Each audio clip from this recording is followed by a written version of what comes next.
ETF index mutual funds నేర్చుకుని stock మార్కెట్లో రాణించాలనుకుంటున్నారా? వెంటనే ఈ నెంబర్కి కాల్ చేయండి.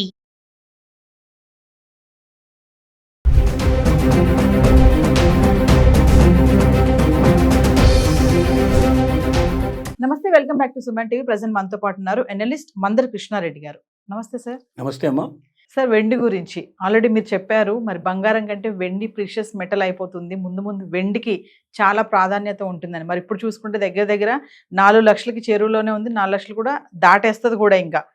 అయితే మరి 1980లో ఒకసారి గతంలో ఇలాగే సడన్గా తిరగబడిందంట, రేటు రివర్స్ అయిపోయిందంట, పడిపోయింది అని చెప్పేసి ఒక న్యూస్ అయితే ఉంది సార్. అసలు ఏంటి 1980లో జరిగినటువంటి సీన్ మళ్ళీ ఇప్పుడు రిపీట్ అవుతుందా అనే ఒక భయం అయితే కనిపిస్తుంది. మరి అసలు 1980లో ఏం జరిగింది, ఎంతకు పడిపోయింది బంగారం, వెండి పరుగులు తీస్తుంది. సుమన్ టీవీలో అందరికన్నా ముందు వెండి పరుగులు తీస్తుంది, బంగారం కన్నా మించిపోతుంది. మధ్యతరగతి వాళ్ళు, బంగారం కొనలేని వాళ్ళు వెండి కొనుక్కోండి, బంగారం కొనేవాళ్ళు కూడా వెండి కొనుక్కోండి. ఇన్వెస్ట్మెంట్ పర్పస్లో వెండి కన్నా మించిన అద్భుతం మరొకటి లేదు.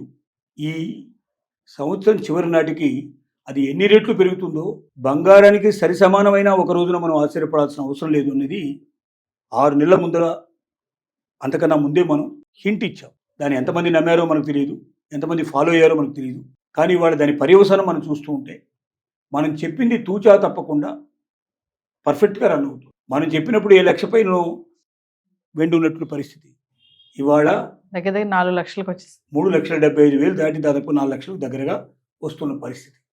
ఇది ఇక్కడ కూడా ఆగదు, ఇది బాగా పరుగుతుంది. ఎంత పరుగులు తీస్తుందంటే బంగారానికి 200% to 500% ఎక్కువగా వెండి పెరిగేటువంటి పాసిబిలిటీస్ ఉన్నాయి. ఒక 2026 వచ్చిన తర్వాతనే 35 to 40% పెరిగింది దాదాపుగా. 2026 వచ్చింది ఎంతసేపు, ఇంకా నెల అవ్వలేదు, జనవరి ఇంకా పూర్తి కాలేదు కదా. ఒక నెల రోజులు కాకుండానే 30-40% పెరిగిందంటే ఒక సంవత్సరంలో ఎంత పర్సెంట్ పెరుగుతుందో మనకు తెలుస్తుంది.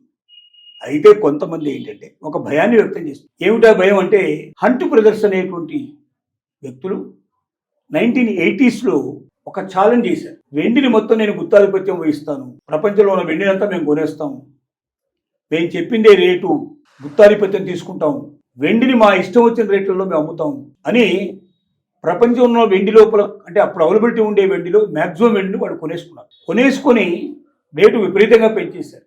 $50 సుమారుగా ఆ రోజుల లోపల వెండి దొరికినట్టుగా చేశారు. కానీ కొంతకాలం తర్వాత ఏం జరిగిందంటే, వాళ్ళకు అంతకాలం దాన్ని పూర్తిగా హోల్డ్ చేయలేకపోయినారు. వాళ్ళకున్న ప్రత్యేకమైన సమస్యలు, ఇతర కారణాల వల్ల నష్టాల పాలైపోయి వాళ్ళు వెండిని తెగనమేసుకున్నారు. $50 ఉన్నటువంటి వెండిని $10 పడిపోయింది. 50 రోజులు 10 అంటే అంత ఎత్తుకెళ్ళిపోయి అంత కిందకి డౌన్ అయిపోయింది. అలాంటి పరిస్థితే మరి వెండిలో వస్తుందేమో అని కొంతమంది అభిప్రాయం వ్యక్తం చేస్తుంది. కానీ ఇది కాదు, ఇలా జరగదు.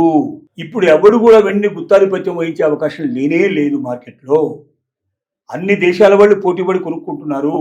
ఇండస్ట్రియలైజేషన్ అయిపోయింది. పారిశ్రామికీకరణ ఎప్పుడైతే జరిగిందో, వెండిని పారిశ్రామికంగా ఉపయోగించడం మొదలుపెట్టారో అప్పుడు అసలు ఎవరి చేతుల్లో లేదు. రోజు రోజుకి పరిశ్రమలు పెరుగుతున్నాయి.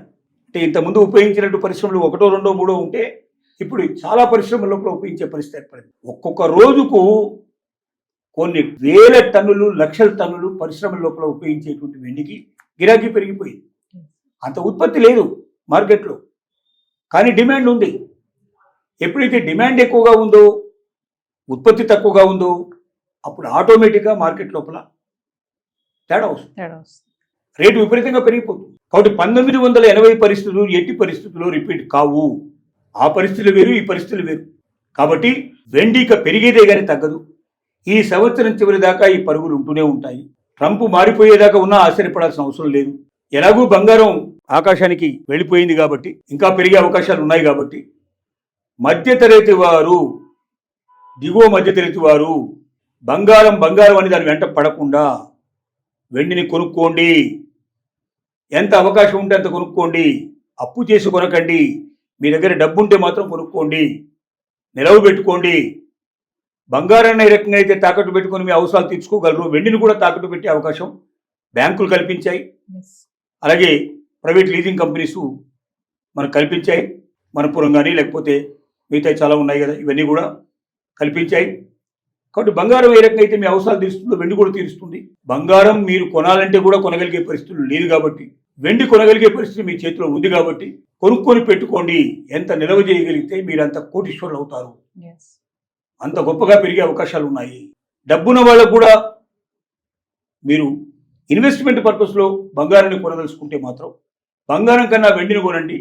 బంగారం కన్నా అనేక రెట్లు ఎక్కువగా మీకు లాభాన్ని మీకు ఇస్తుంది. ఇది 6-8 నెలల క్రితమే మనం చెప్పాం, తిరిగి ఇప్పుడు కూడా చెప్తున్నాం. బంగారం వెండే కాకుండా ఈ రాగి, ఇత్తడి ఇవి కూడా పెరుగుతున్నాయి కదా సార్ రేట్లు? పెరుగుతున్నాయి, కానీ అవి అంటే ఈ దశలో పెరగట్లేదు. అంటే వెండి అంత పెరగడం లేదు. అవి రాగికి ఎప్పుడూ డిమాండ్ ఉంది. అంటే ఎలక్ట్రికల్ పరిశ్రమలో రాగిని పైచి రాగి వైర్ల నుంచే విద్యుత్ వాహకాలు పనిచేస్తూ ఉంటాయి. కాబట్టి రాగికి ఎప్పుడూ ఉన్నది డిమాండ్. ఇప్పుడు ఇంక ఎక్కువగా పెరగడానికి కారణం ఏంటంటే ప్రతి రాష్ట్రం కూడా, ప్రతి దేశం కూడా ఏమవుతుందంటే ఈవెన్ ట్రైబల్ ఏరియా లోపల కొండ ప్రాంతాల్లో ఉండేటువంటి విలేజెస్లో కూడా కరెంట్ ఇవ్వాలి అనే నిర్ణయానికి వచ్చాయి. ఈవెన్ సోలార్ ఎనర్జీ లాంటివి, విండ్ పంపులు ఇట్లాంటివి రకరకాలుగా వచ్చినప్పటికీ అల్టిమేట్గా ఇవన్నీ కూడా మళ్ళీ పంపించాలి అంటే, వాటిని ఒక ప్రాంతం నుంచి ఇంకో ప్రాంతానికి పంపించాలంటే తప్పనిసరిగా రాగి అనేది కంపల్సరీగా పనిచేస్తాం. ఇంకా కొత్త లోహాలు ఏమన్నా వచ్చి దీని బదులుగా సబ్స్టిట్యూట్గా ఇంతకన్నా బాగా పనిచేసే పరిస్థితులు ఉన్నట్టు కనుక్కోగలిగితే మాత్రమే తప్ప అప్పటిదాకా రాగి కూడా పెరుగుతూ ఉంటుంది. నికెల్ లాంటివి ఇంకా కొన్ని రకాల ఐటమ్స్ కూడా పెరిగే అవకాశాలు ఉన్నాయి. ఎందుకంటే అవసరాలు పెరుగుతున్నాయి, డిమాండ్ పెరుగుతుంది. రకరకాల పరిశ్రమల్లో ఉపయోగిస్తున్నారు. పరిశ్రమల్లో ఎప్పుడైతే ఉపయోగించడం మొదలు పెడతారో పరిశ్రమ ఒక దగ్గర ఆగదు. ప్రపంచం అంతా అదే పరిశ్రమలు ప్రారంభమవుతాయి. ప్రపంచం అంతా డిమాండ్ పెరుగుతుంది.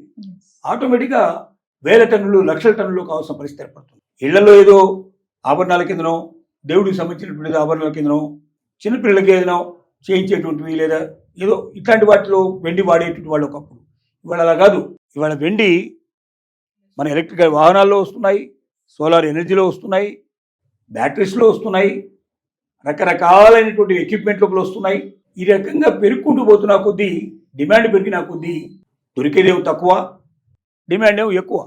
కాబట్టి ఆటోమేటిక్గా సప్లై అనుకున్నంత లేకపోవడం వల్ల, డిమాండ్ విపరీతంగా ఉండటం వల్ల రేటు బాగా పెరుగుతుంది. ఈ సంవత్సరం చివరి నాటికి గ్యారంటీ, మధ్యలో 1 నెల 2 నెలలు కొద్దిగా అటు ఇటుగా పడిపోయి తగ్గి లేచి పడినా కూడా పెరగడమే తప్ప తగ్గడం ఉండదు. అల్టిమేట్గా సంవత్సరం ఎండింగ్ లోపల ఊహించని రేట్లు వచ్చే అవకాశం ఉంది.